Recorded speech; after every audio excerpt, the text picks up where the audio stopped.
السلام عليكم، كي دايرين؟ اموركم مزيانه؟ الحمد لله.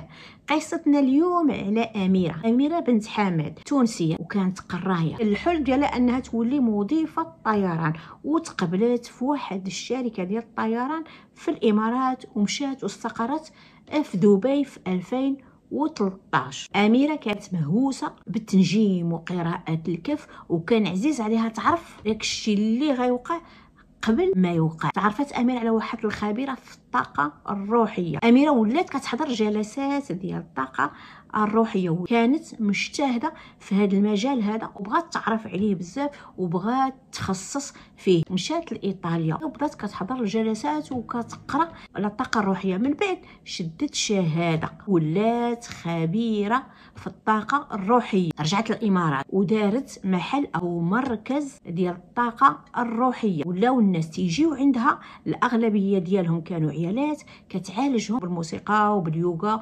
وبجلسات ديال التأمل، وكانوا كيجيو عندها ناس عندهم أمراض عضوية.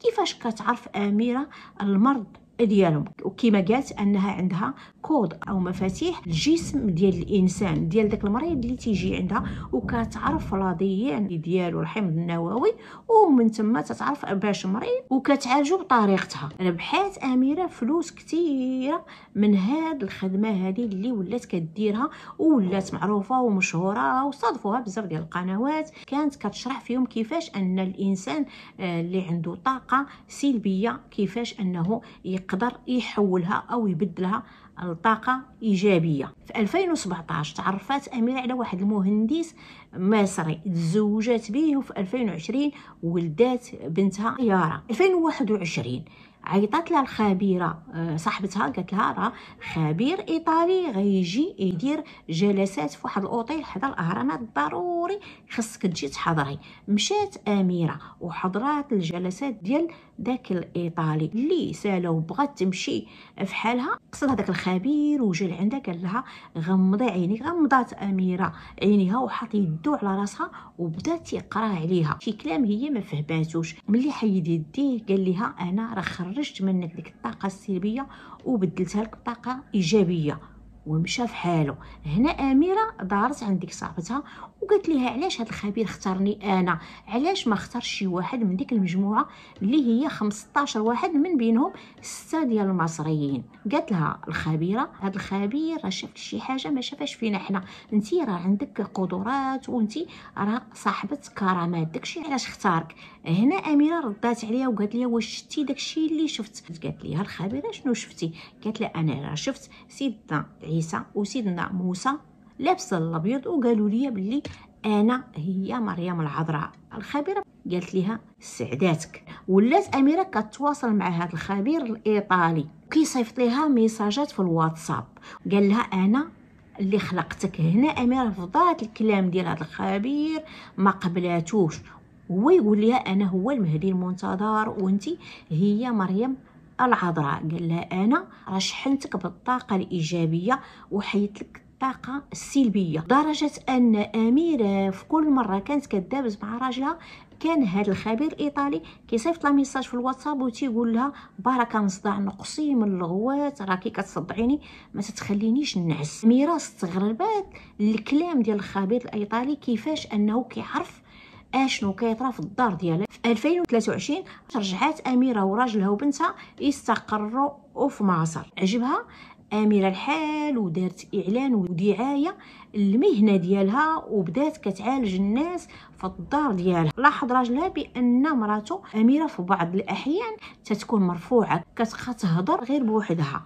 ملي كيسولها تيقول لها مع من كتهضري؟ كتقول له انا كنكون في جلسه تامل، انا راه كيجيو عندي ناس كيهضروا معايا، انا راه كنشوف وتنسمع داكشي اللي انت وغيرك ما يقدرش يسمعوا ولا يشوفوا. ولات اميره كتحس بحال لان شي واحد جالس على الصدر ديالها وتيكتب على الانفاس ديالها. الليله ديال الواقعه عيطات الفارماسيان ديالها باش يجيبوا لها المنوم، جابوه ليها وشربت واحد الكميه كثيره ومشات تنعس، ولكن ما جاهاش النعاس. تناقشت هي وراجلها وقالت ليه خرجت نعس برا، انا راه عندي جلسه ديال التامل. مشى ينعس وسط الدار، وبقات هي وبنتها اللي كانت ناعسه.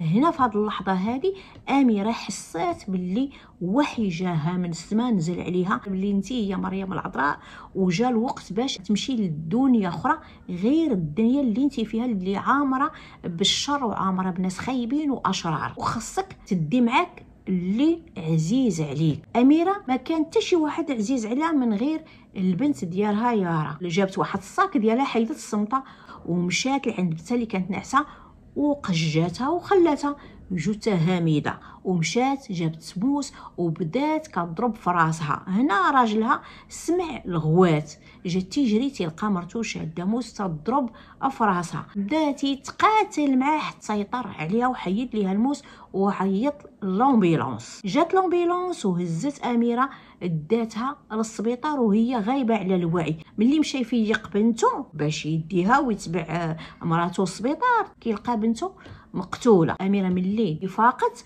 لقات راسها في السبيطار وحدها البوليس. اتصدمت، هي كيتسحاب ليها ملي غتفيق غتلقى راسها في دنيا غير الدنيا اللي كانت عايشه فيها ومعها بنتها. المحامي ديال اميره طلب الخبره على اميره، وفعلا تعرضت اميره على اطباء نفسانيين اللي قالوا باللي اميره ما عندها حتى شي مرض نفسي، وداكشي كامل اللي دارته النهار ديال الجريمه دارته بكامل قواها العقليه. هادشي كامل اللي عاودت قالته اميره في المحكمه.